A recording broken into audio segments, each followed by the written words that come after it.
Hare Krishna. There's kurze Ansage, deutsche Übersetzung ist bei Kripasindhu Prabhu, kannst du deine Hand heben? Hare Krishna.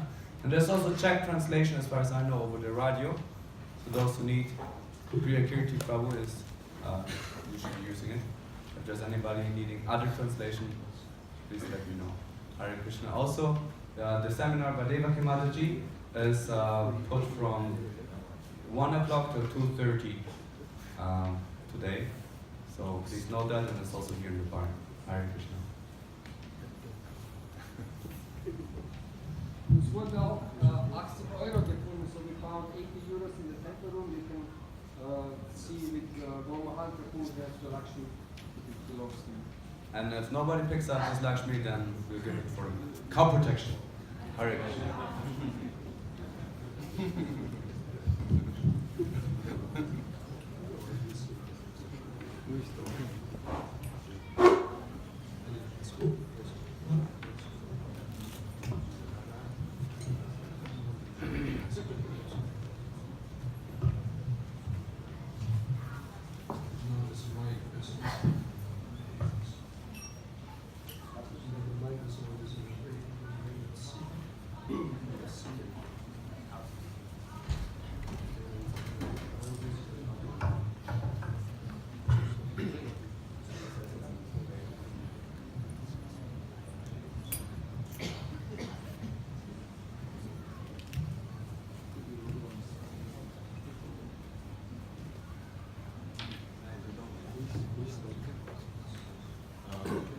If the table goes this is ahead and you might go out.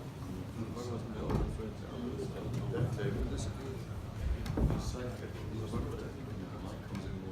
Bhagavatam it's written that's not so. It's in the Sanskrit. I don't know. Om Namo Bhagavate Vasudevaya.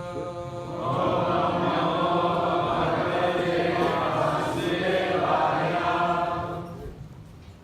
Om Namo Bhagavate Vasudevaya. Om Namo Bhagavate Vasudevaya. Om Namo Bhagavate Vasudevaya.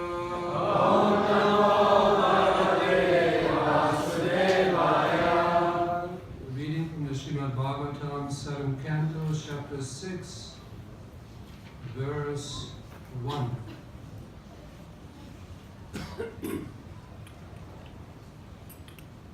Shri Praladuvacha Kaumada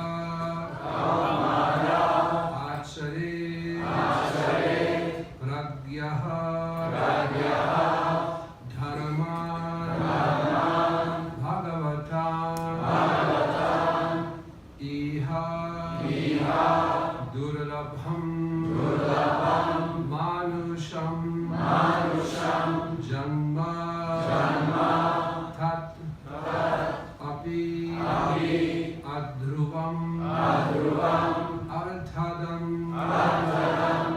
Shri Prarad Uvacha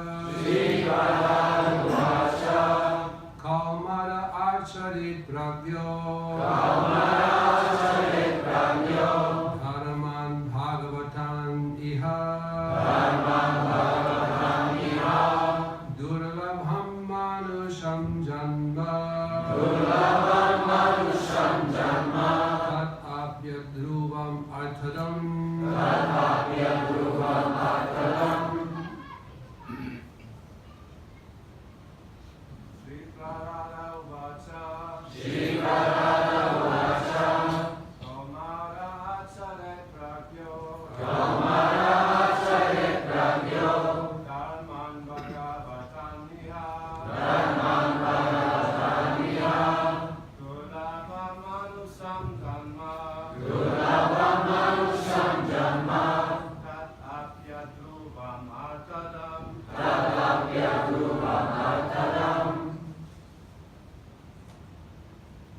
Ladies,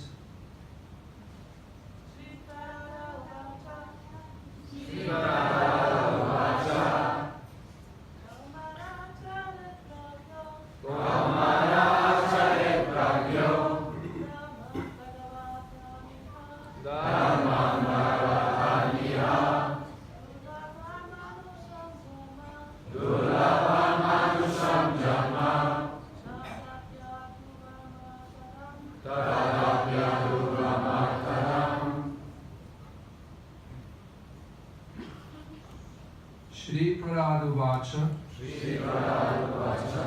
Prahlad Maharaj said, Kaumaraha, in the tender age of childhood, Acharit should practice Pragyaha, one who is intelligent, Dharma, occupational duties, Bhagavatan, which are devotional service to the Supreme Personality of Godhead. Iha, in this life, Durlabham, very rarely obtained. Manusham, human, Janma, birth, Tat, that, Api, even, Adhruvam, impermanent, temporary, Arthadam, full of meaning. Translation. Prahlad Maharaj said, one who is sufficiently intelligent should use the human form of body from the very beginning of life. In other words, from the tender age of childhood, to practice the activities of devotional service, giving up all other engagements. The human body is most rarely achieved, and although temporary like other bodies, it is meaningful because in human life one can perform devotional service. Even a slight amount of sincere devotional service can give one complete perfection. Purport by Srila Prabhupada. The whole purpose of Vedic civilization and of reading the Vedas is to attain the perfect stage of devotional service in the human form of life. According to the Vedic system, therefore, from the very beginning of life, the brahmacharya system is introduced, so that from one's very childhood, from the age of 5 years, one can practice modifying one's human activities as to engage perfectly in devotional service. as confirmed in Bhagavad Gita 2.40, Swalpam abhyasya dharmasya trayati mahadho bhayat. Even a little advancement on this path can protect one from the most dangerous type of fear. Modern civilization, not referring to the verdict of Vedic literature, is so cruel to the members of the human society that instead of teaching children to become brahmacharis, it teaches mothers to kill their children, even in the womb, on the plea of curbing the increase of population. And if by chance a child is saved, he is educated only for Sanskarification. Gradually, throughout the entire world, human society is losing interest in the perfection of life. Indeed, men are living like cats and dogs, spoiling the duration of their human lives by actually preparing to transmigrate again to the degraded species among the 8,400,000 forms of life. The Krishna consciousness movement is anxious to serve human society by teaching people to perform devotional service, which can save a human being from being degraded again to animal life. As already stated by Prahlad Maharaj, Bhagavata Dharma consists of Shravanam, Kirtanam, Vishnu, Smaranam, Padasevanam, Archanam, Vandanam, Dasyam, Sakyam, Atma Nivedanam. In all the schools, colleges and universities and at home, all children and youth should be taught to hear about the Supreme Personality of Godhead.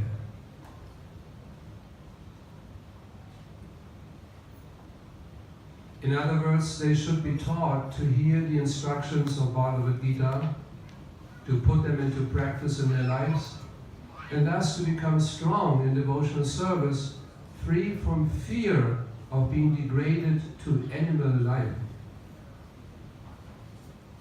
Following Bhagavad Dharma has been made extremely easy in this age of Kali. The Shastra says, Haryanama, Haryanama, Haryanama eva kevalam, kalo nasteva, nasteva, nasteva, gati anyatha. One need only chant the Hare Krishna Maha Mantra. Everyone engaged in the practice of chanting the Hare Krishna Maha Mantra will be completely cleansed from the core of his heart and be saved from the cycle of birth and death. Srila Prabhupada ki jai.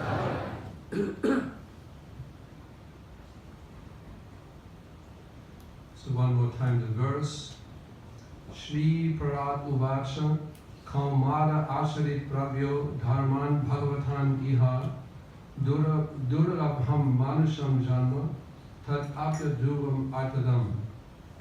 Prahlad Maharaj said, one who is sufficiently intelligent should use the human form of body from the very beginning of life. In other words, from the tender age of childhood to practice the activities of devotional service, giving up all other engagements. The human body is most rarely achieved, and although temporary like other bodies, it is meaningful because in human life one can perform devotional service. Even a slight amount of sincere devotional service can give one complete perfection. Namo Om Vishnupadaya Krishna Preshaya Bhutale Shrimati Bhaktivaibhava Swami Namane Namaste Saraswati Devi Gauravani Pacharini Nirvishesha Shunyavadi Pashavyadeshataya. Jai Shri Krishna Chaitanya Prabhu Nityananda Shri Advaita Gadadhar Shivasadi Gaur Bhaktivinoda. Hare Krishna, Krishna Krishna, Hare Hare, Hare Rama, Rama Rama, Hare Hare.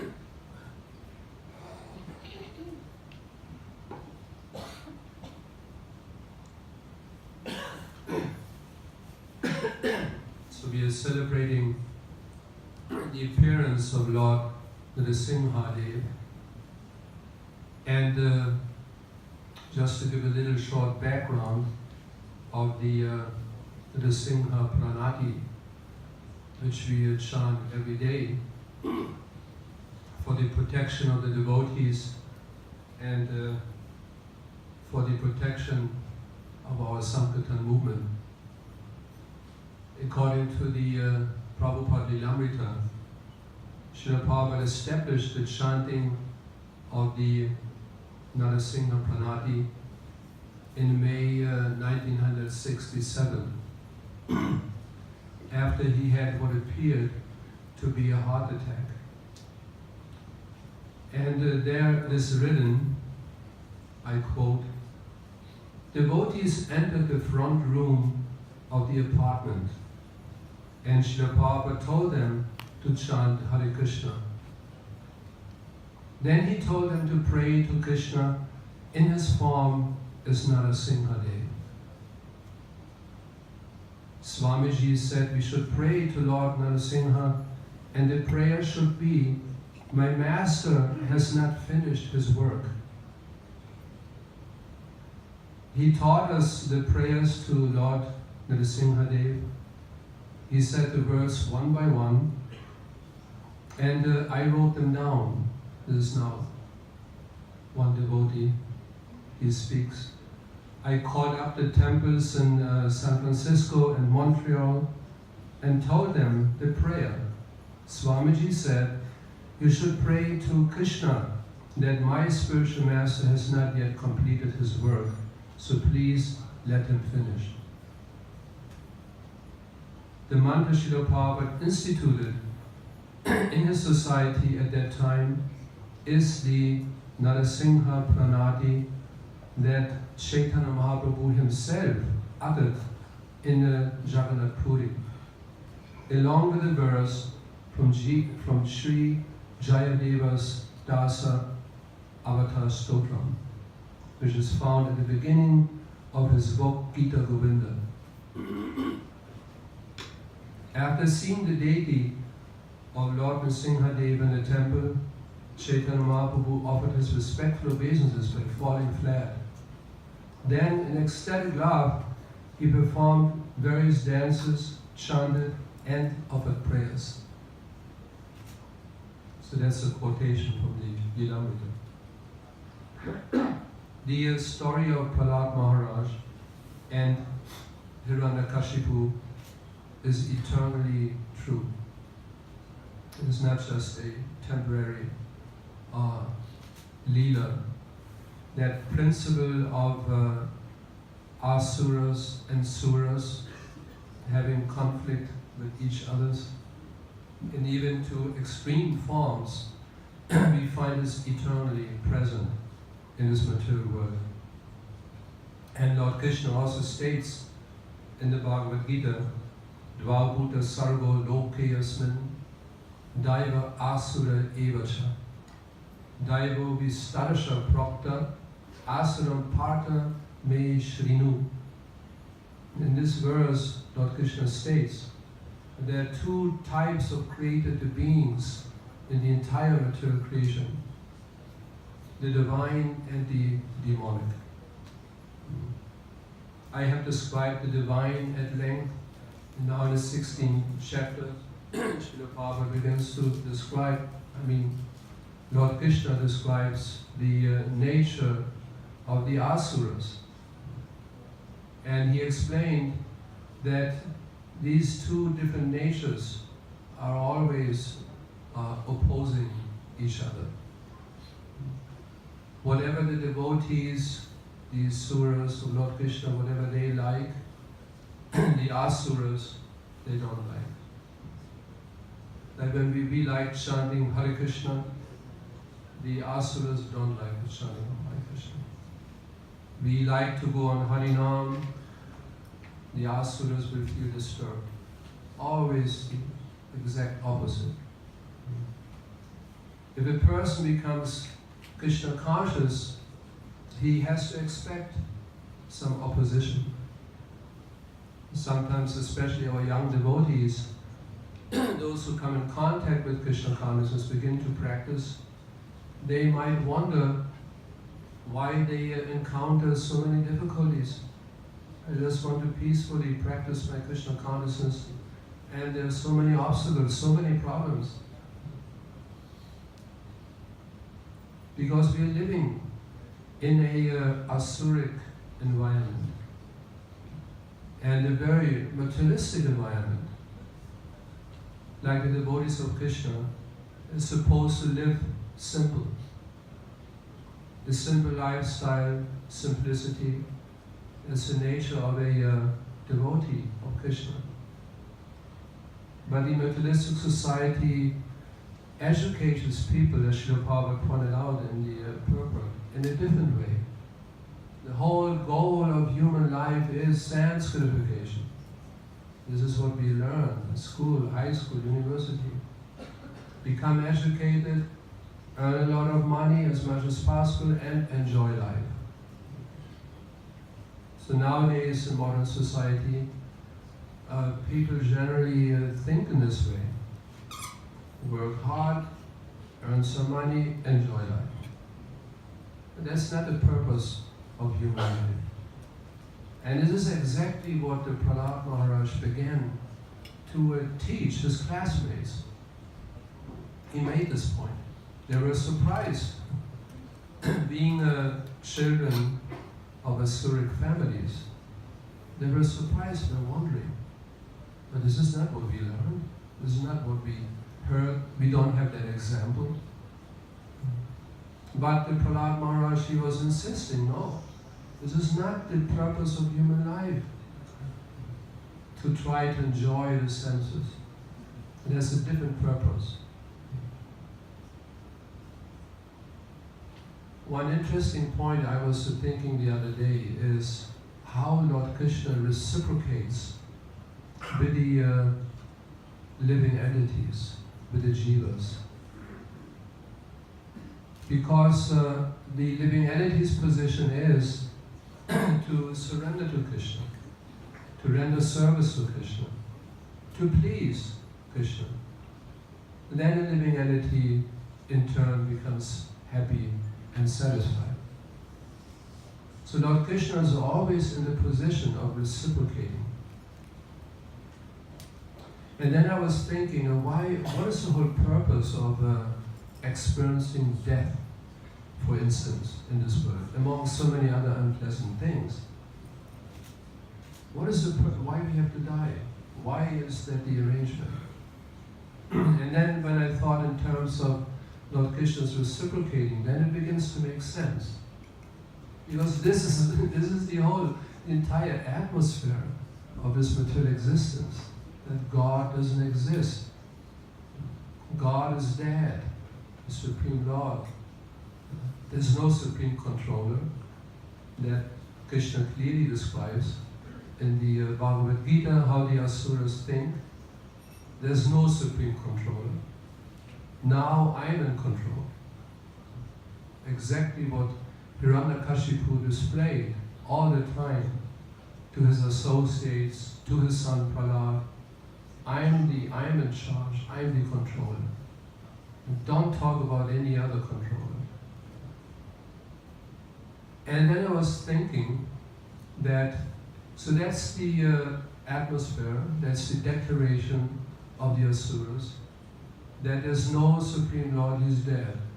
Lord Krishna reciprocates. Then in turn you should also, you desire that relationship, I'm dead, then you experience your own death also. Nice reciprocation. They want to take everything away from Krishna. There's no proprietor over everything. In other words, nothing belongs to Krishna. Krishna reciprocates, then nothing should belong to you. I will take everything away from you. Whatever you have, even if you think this is my possession, I worked so hard for it, I have my house, my bank balance, my car, this is me, this belongs to me, this is my property. Lord Krishna reciprocates, fine. That's the relationship you desire. Nothing belongs to me, then nothing should belong to you. You want that relationship.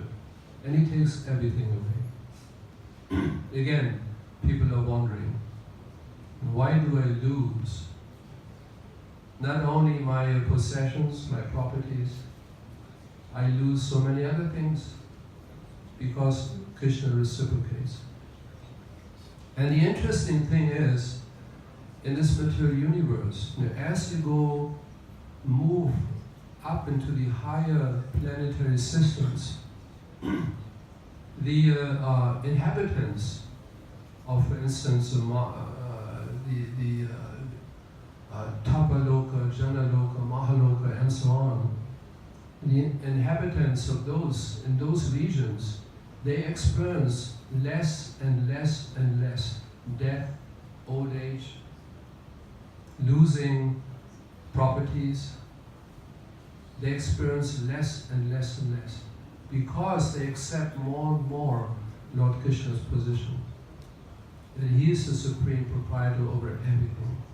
He is the supreme controller. He is eternal. And Lord Krishna begins to reciprocate, even within this material world. Less and less and less and less experience. Krishna reciprocates. And if the living entity is eventually fully surrendered to Krishna, then Krishna again fully reciprocates, and then the jiva returns home back to Godhead, again eternally established in an environment where there's no death at all, no birth, no death, and completely, fully satisfied, fully happy. It is all a question, a matter of reciprocation. I thought it was a interesting topic. As more as I think about it, as more I begin to understand what goes on in this material world. Why things are happening the way they do. Because Krishna simply reciprocates. So I would end of explaining a little bit the particular leader, how Prahlad Maharaj was being saved from being drowned into the ocean. Prahlad Maharaj, he returned from school with a slate, Schiefertafel, mit einer Schiefertafel in der Hand, with a slate in his hand. Hiranyakashipu noticed in one corner of the slate the drawing of a discus chakra, and under it beautifully written the name of Krishna. So Hiranyakashipu, he was wondering, what is this now? He asked Prahlad, what he learned at school that day. Prahlad, as a reply, first offered his obeisances to the Supreme Lord Vishnu. Hiranyakashipu suppressed his frustration upon hearing Prahlad's prayers to the Lord and faked that he was very happy with his small son's learning skills. He then kneeled down, placing his hands upon the shoulder of small Prahlad, and he began to instruct him. Now, my dear Prahlad, you must know that persons who utter the name of Rama, Krishna, Govinda, Vishnu, and Madhava are all my enemies and will be punished under my administration. Tell me, from whom did you learn such a prayer at such a young age?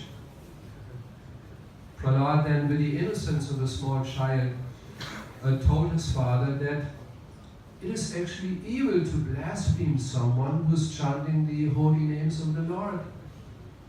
Instead, that person should take shelter of the Lord and also begin to chant his holy names to purify his existence. Now you can imagine Hiranyakashipu's anger increased. He told his son that he severely deviated from what he should have learned at such a young age. He said that he cannot tolerate seeing the face of his son, who's uttering the names of the Lord just like his greatest enemies do. So he immediately ordered his servants to bring the teachers. Shanda and the marker, they came duly put in shackles, and he chastised them severely. Of course, they tried to prove their innocence, but Hiranyakashipu became very, very angry.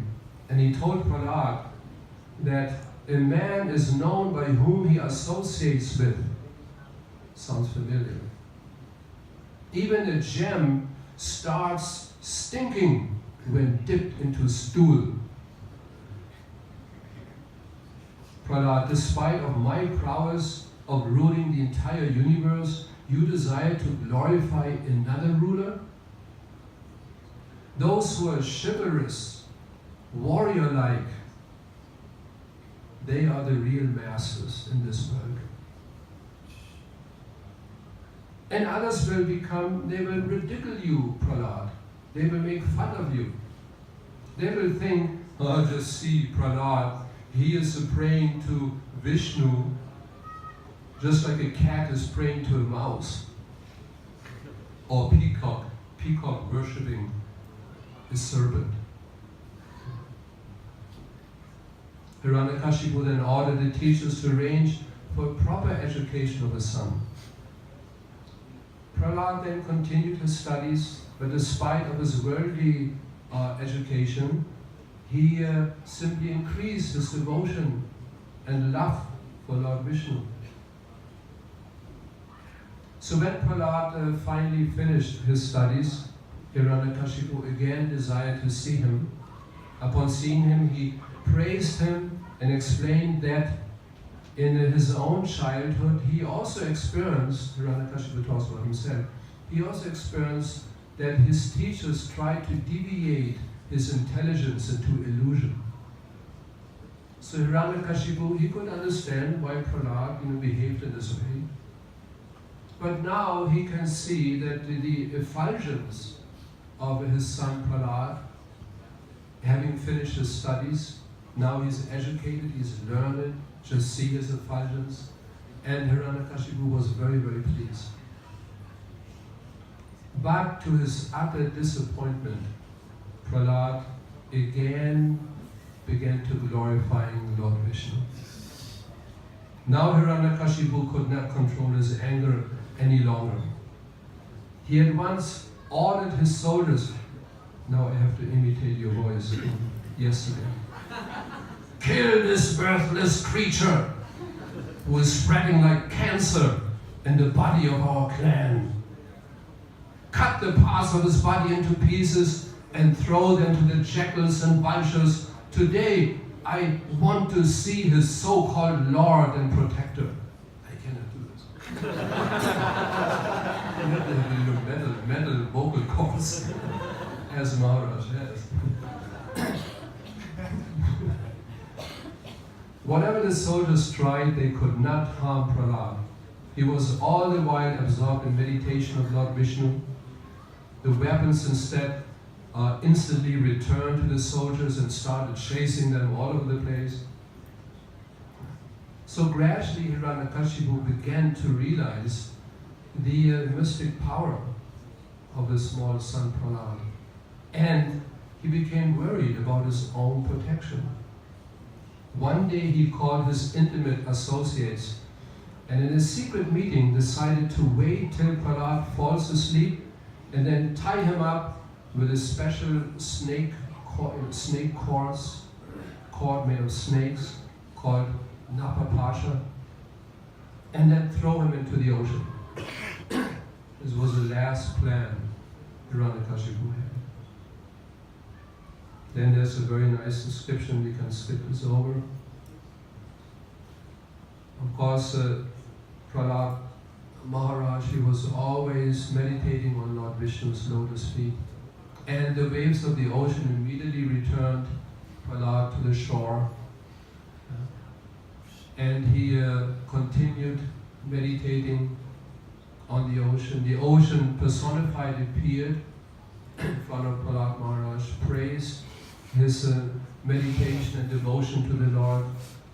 He gave Prahlad very valuable gems, And Prahlad mentioned that the Supreme Lord Vishnu is also residing in the ocean, and he desires so much to have the darshan of Lord Vishnu.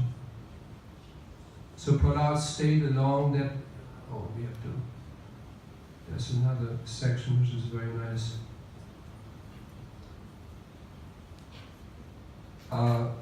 Just then, at that point, Garuda was sent by Lord Narayan to rescue Prahlad. The snakes became the food of Garuda. Prahlad in turn praised the ocean that we have. And then Prahlad stayed alone that night at the shore of the ocean and offered beautiful prayers to Lord Vishnu. Prahlad did not feel himself qualified to be able to see Lord Vishnu, and tears began flowing from his eyes. His heart began to sink in an ocean of regret and anxiety, and then he fell unconscious to the ground. All of a sudden, the omniscient Supreme Personality of Godhead appeared and took Prahlad onto his lap. Prahlad regained his consciousness and looked into the beautiful lotus-like eyes of Lord Vishnu. His transcendental body was as dark as the waves of the river Jamuna. His transcendental body was so beautiful that Prahlad, again, he lost his consciousness. Like a beloved mother, Lord Vishnu fondled Prahlad and embraced him frequently. Lord Vishnu desired to grant Prahlad any boon he wished for, but he refused. He simply mentioned that I only have one desire, and that is to develop so much devotion as I have witnessed in Garuda. This was Prahlad's wish to Lord Vishnu. So needless to say how pleased the Lord was. And then he assured Prahlad that don't worry, I will always be with you. I will never leave your association. And I will appear soon in a very special form as Lord Nrsimha to kill Hiranyakashipu and grant him liberation. Hare Krishna. Thank you very much. Lord Nrsimha ki jai, Lord Nrsimha ki jai, Gop Premanandi. Can we move the mic? You have it from the other side.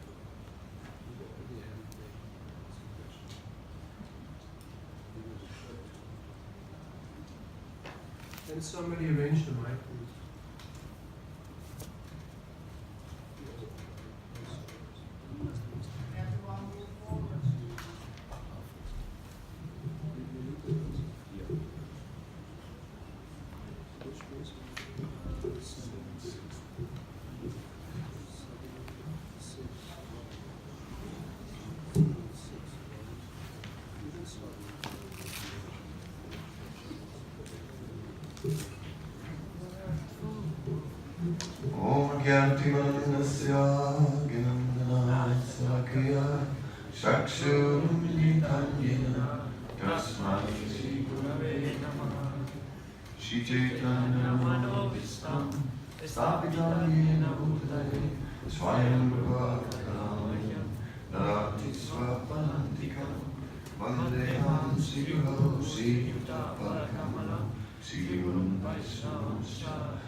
Sarvetam Savadutam Parijana Saitam Krishna Chaitanya Deva Shri Radha Krishna Balaram Sahavana Anita Sri Sakam Vidamsta Shri Krishna Chaitanya Prabhu Nityananda Shri Advaita Gadadhara Shri Vasari Gaura Bhaktavinda Hare Krishna Krishna Krishna Hare Hare Hare Rama Rama Rama Hare Hare.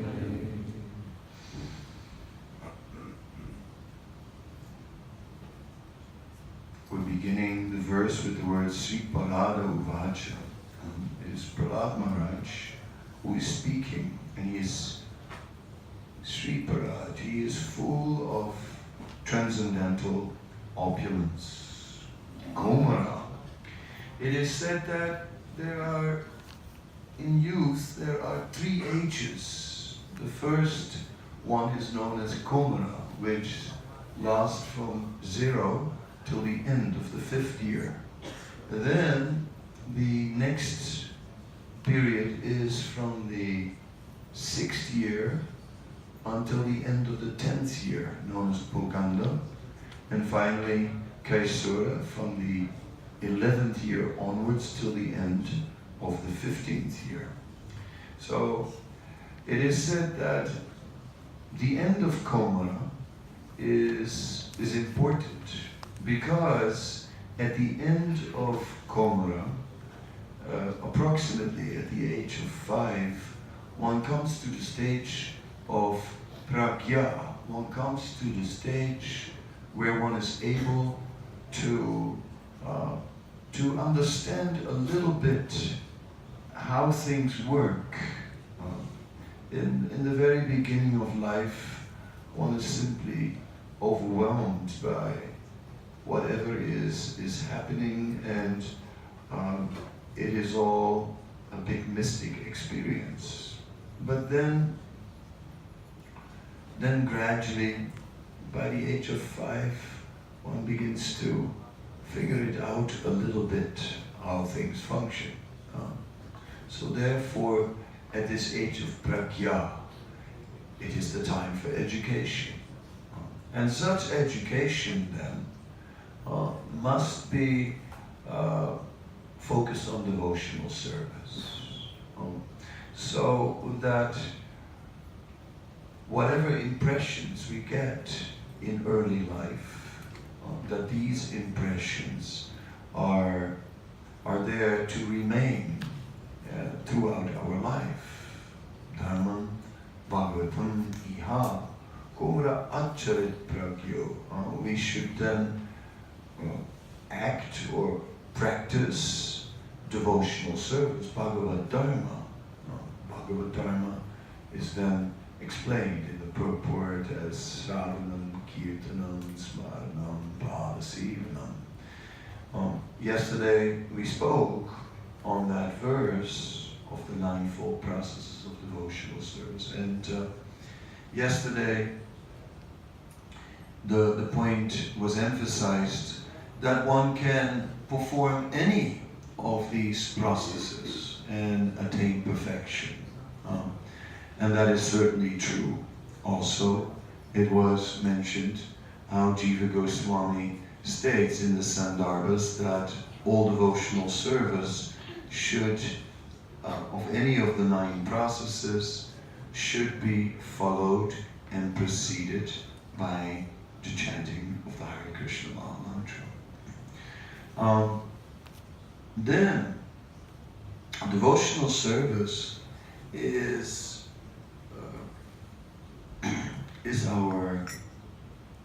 the only occupation that can actually bring satisfaction. So any other type of education is simply going to bring us pain, suffering.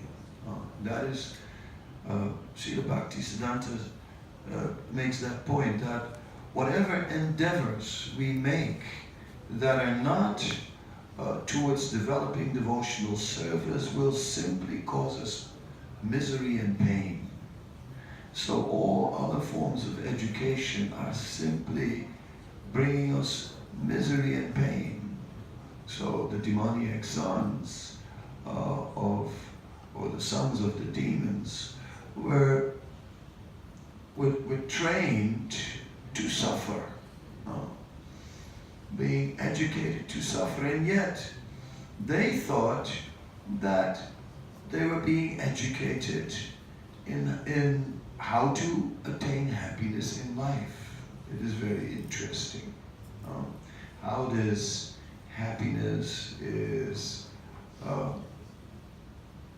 is somehow or other presenting itself as immediate sense enjoyment. And to a child, that obviously makes complete sense, because a child doesn't have a lot of ability towards abstract thinking or more long-term thinking. A child is more dealing with the immediate things around it and trying to understand what are these things. Therefore, a child, everything in the world of a child is generally quite short-term. I want it now, I want this experience immediately, I want to enjoy it now, or I have to, now I cannot wait for anything. It's very impulsive and immediate reaction to the three modes of material nature.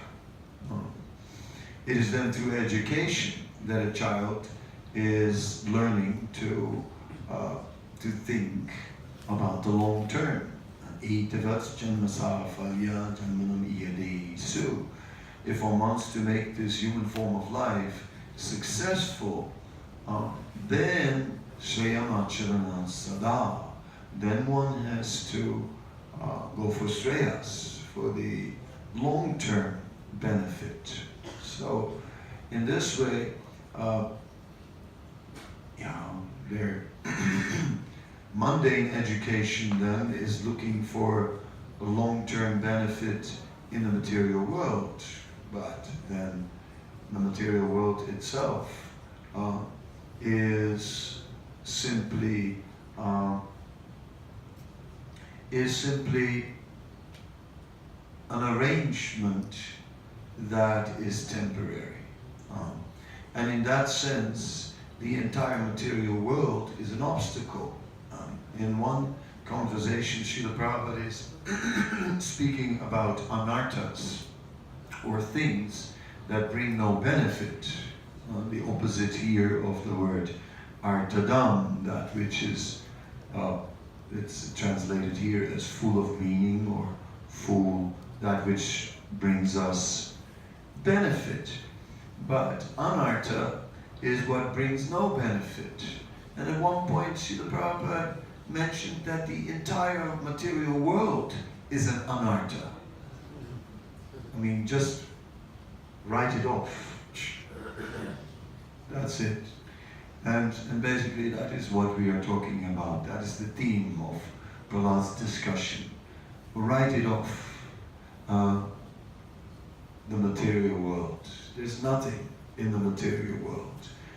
Srila Prabhupada would sometimes call it a pandemonium, which is basically a place where foolish activities are going on, a fool's paradise.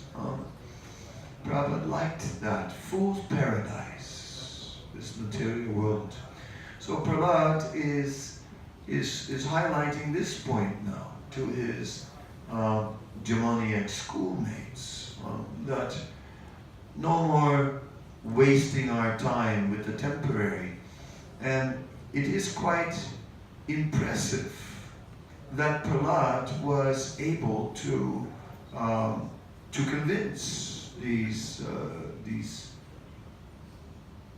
children of the demons who were disqualified for various reasons. The first reason, for being sons of demons, and therefore at the age of 5 already spoiled, already having in the first 5 years of their life have absorbed so much nonsense and so much already being misguided.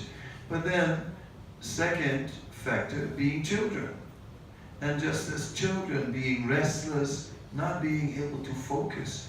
I mean, how is it possible to teach such children? Very difficult. But Prahlad was able to do so because he was Sri Prahlad. He was filled with transcendental opulence. He was not just an ordinary teacher. He was a self-realized teacher, even at that age. Although he was also a child. So it was interesting that Prahlad was a child and therefore also not able to fully express. And we remember when he was touched by the lotus hand of Lord Nrsimhadev, then he was empowered by Lord Nrsimhadev. And then he was able to offer eloquent prayers and so on, because otherwise Prahlad was a child. But yet he had heard in the womb, he had heard transcendental knowledge.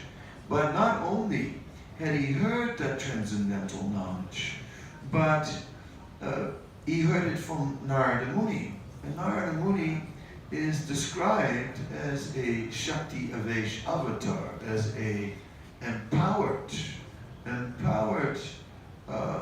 personality who is more than a pure devotee, but he is also an incarnation of the Lord. And it is said that each of the empowered incarnations of the Lord, incarnation in the sense that although he is a jiva, although he is a living being, he goes beyond the power of a living being and becomes a fully empowered divine instrument. Now we read that all the different avatars then are empowered in different ways. Although all the avatars are manifestations of the Supreme Personality of Godhead, they're all manifesting a different aspect of the Lord's opulences. So it is said that, for example, Balaram, Mohini Murti, and Vamana, these three are representing the beauty of the Lord. They're extremely beautiful, these three. Then Prithu Maharaj, the Bhupalana Shakti, the power to protect the earth. Then we see Lord Nrsimhadev is manifesting the power of the Lord. It was a raw power that Lord Nrsimhadev manifested when he came out of that pillar. Gigantic and just embodying power throughout. It was, of course, the power that was nourished by his deep affection for his devotee, which then translated into extreme anger. And when we're angry, our power increases. Normally, I would not be able to break this table by slamming my fist on it. I would rather break my fist. But if I would be angry, I think I would be able to. Of course, we will see.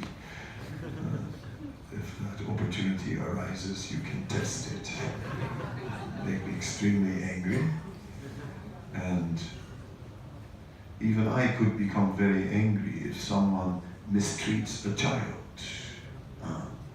I have experienced that in Vrindavan. We had, at one point, one devotee became the temple commander, and he used to beat the dogs with sticks because they didn't want dogs in the ashram, understandable. And one night, he was beating some animal, and the animal was crying.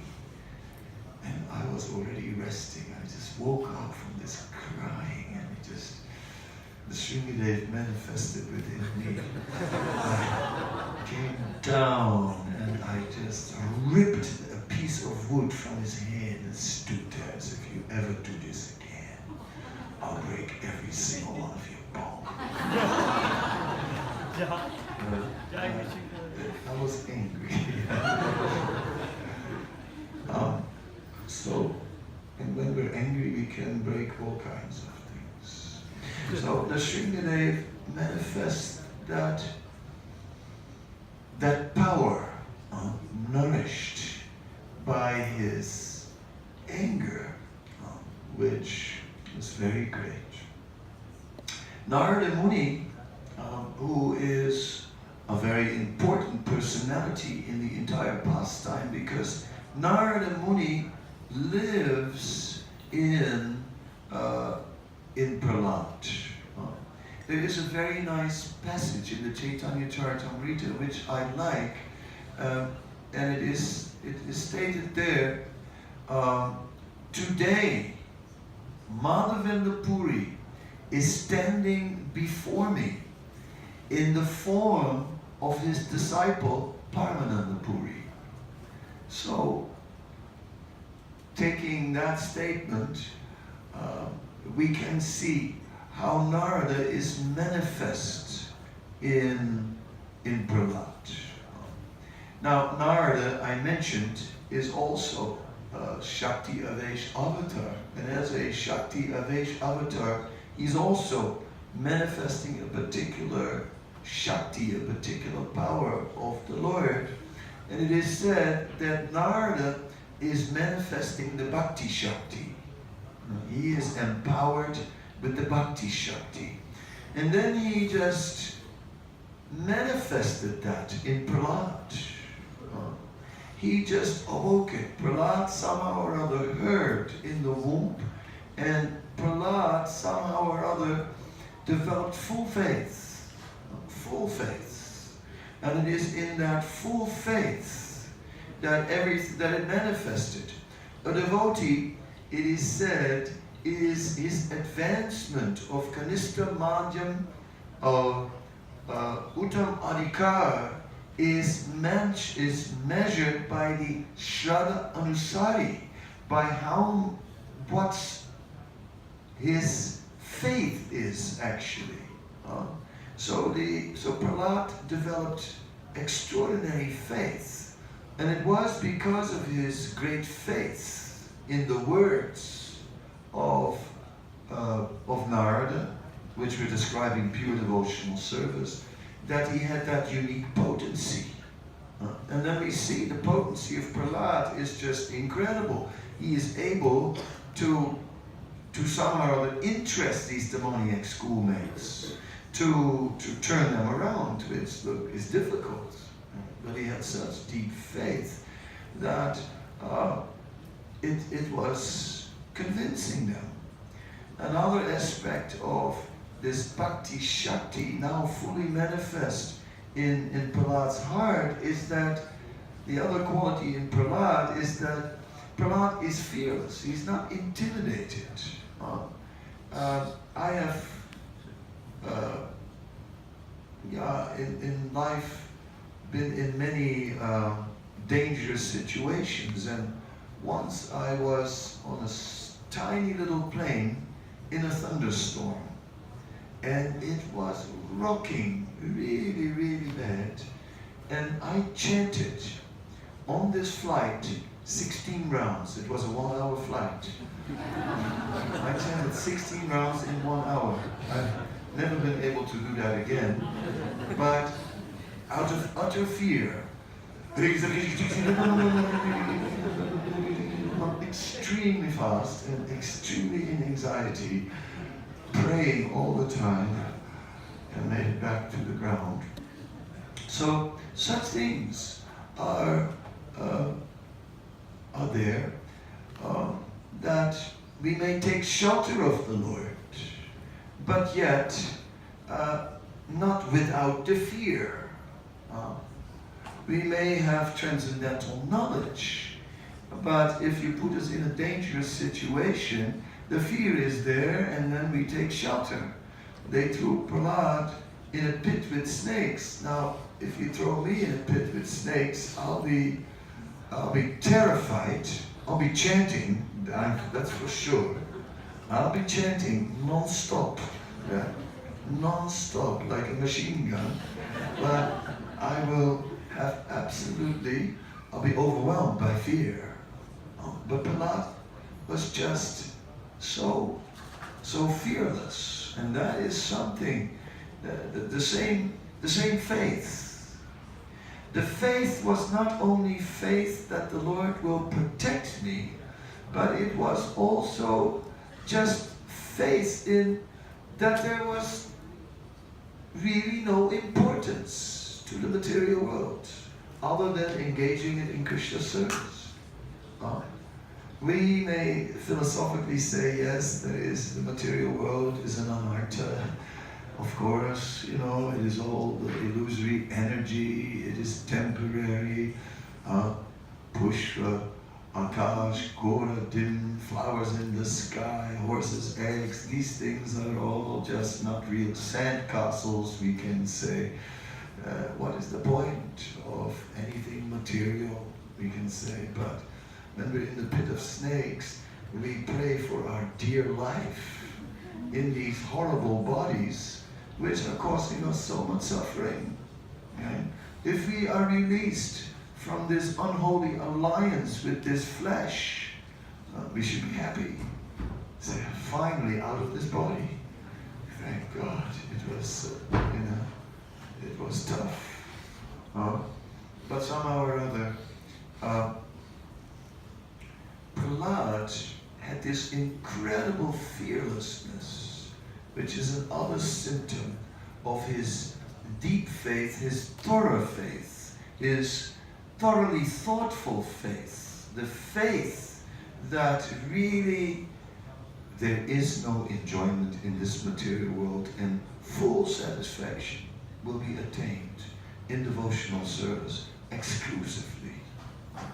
Therefore, that exclusive focus, that's what made Prahlad so powerful. That Hiranyakasipu finally asked him, I mean, where are you getting this power? I can still do it today. I hope that the spirit of Hiranyakasipu has not entered into me.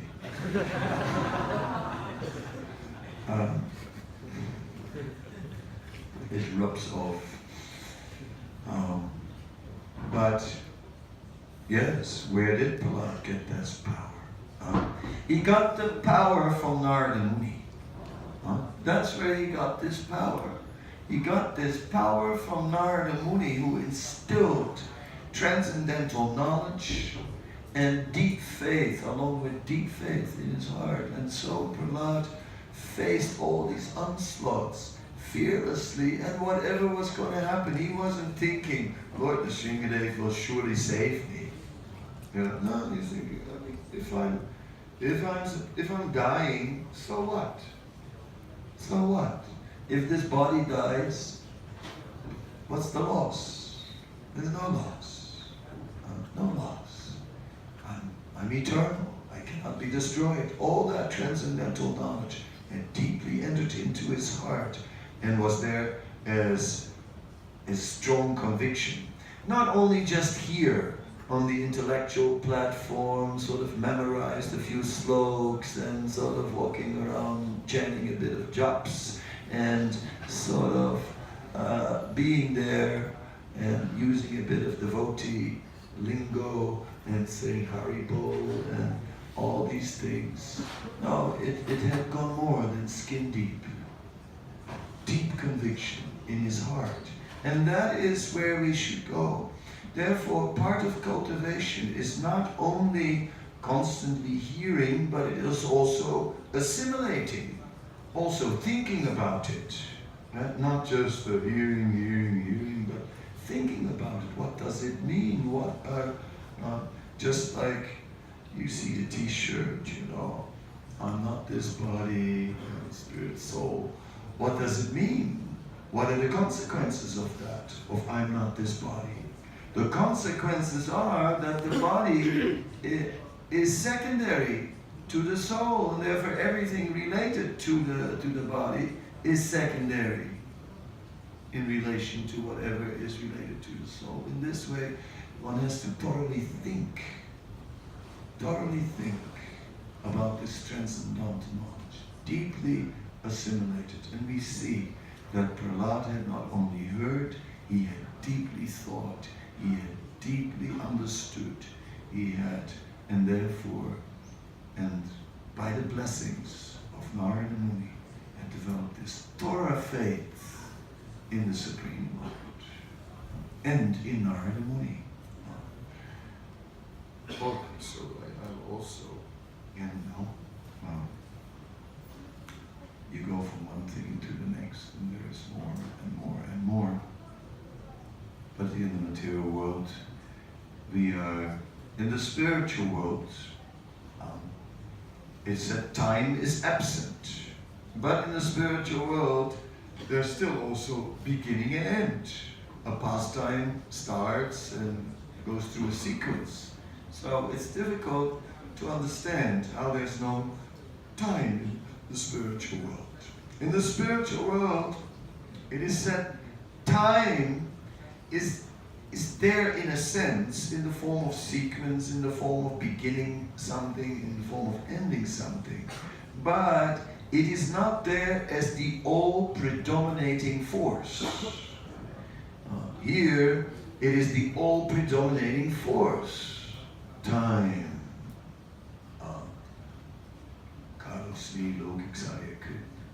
Time, I am destroyer of worlds. In the spiritual world, it is ras. It is the taste, it is the mellow, the transcendental mellow, that is the predominating factor. And then things are adjusted. Like it stays breakfast time. When Krishna is in the mellow of breakfast time, it just stays breakfast time. He takes breakfast at home, he takes breakfast at the neighbors, he takes breakfast everywhere. And it just stays breakfast time. So, anyway, the spiritual world, it is ras that predominates everything. But in the material world, it is ultimately time. So, we have to sacrifice some ras for the sake of time. And therefore, we must now end. Otherwise, we could just continue discussing with more speakers and more and more and more for the sake of ras. But since time predominates, therefore, this lecture now ends.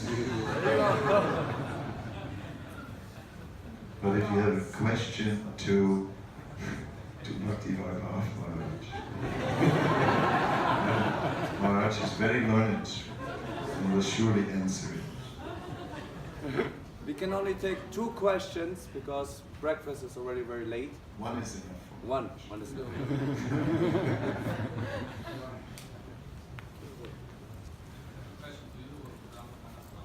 That's not fair.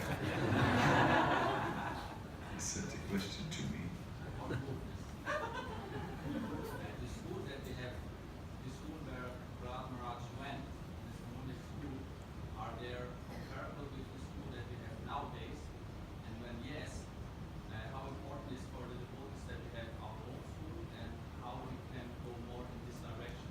Okay, it is a practical question about education, and it says, is the school where Prahlad spoke, is it comparable to the schools of today? And if so, then should we make alternative arrangements for schooling our children, or whatever, homeschooling, gurukul, or yeah, I think it's Srila Prabhupada would call the schools the slaughterhouses of modern education. So that sounds very similar to what was going on there. Atmaha, slaughterhouses. When Prabhupada said the slaughterhouses, he was referring to the killing of the soul. So schools that kill the soul, that kill the natural inclination of the soul to worship Krishna in great happiness, kill it.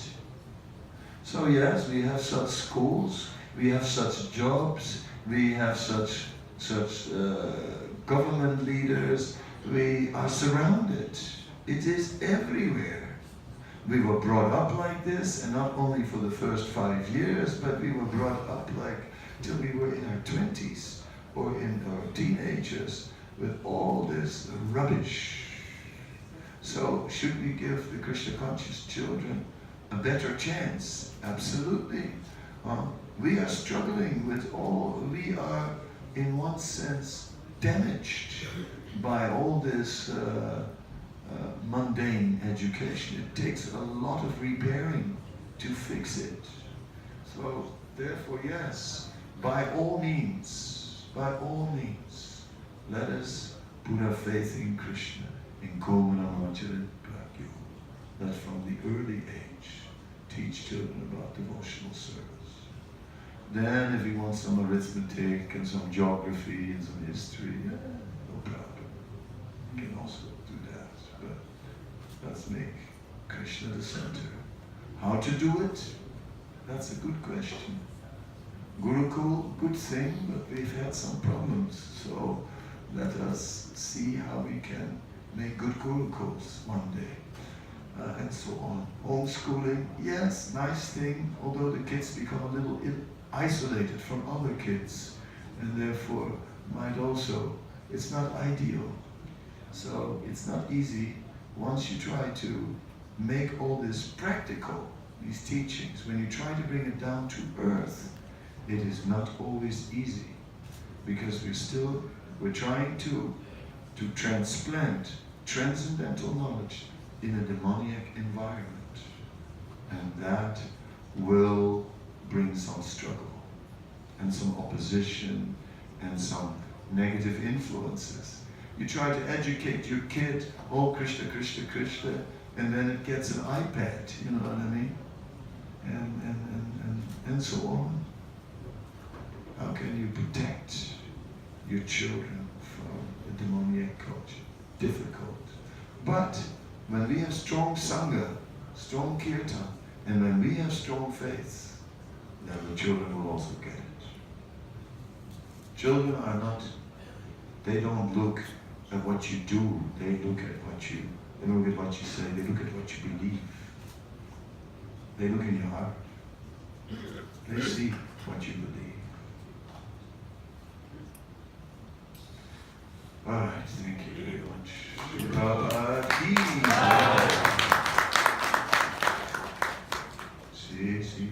Caturdasi ki jai. Soulness Bhaktivaibhava Maharaj ki jai. Soulness Kadamba Maharaj ki jai. I have a very important request for all of you, because we're late. Hare Krishna. Please, everybody get out of this room as quickly as possible, because we need to roll out the car.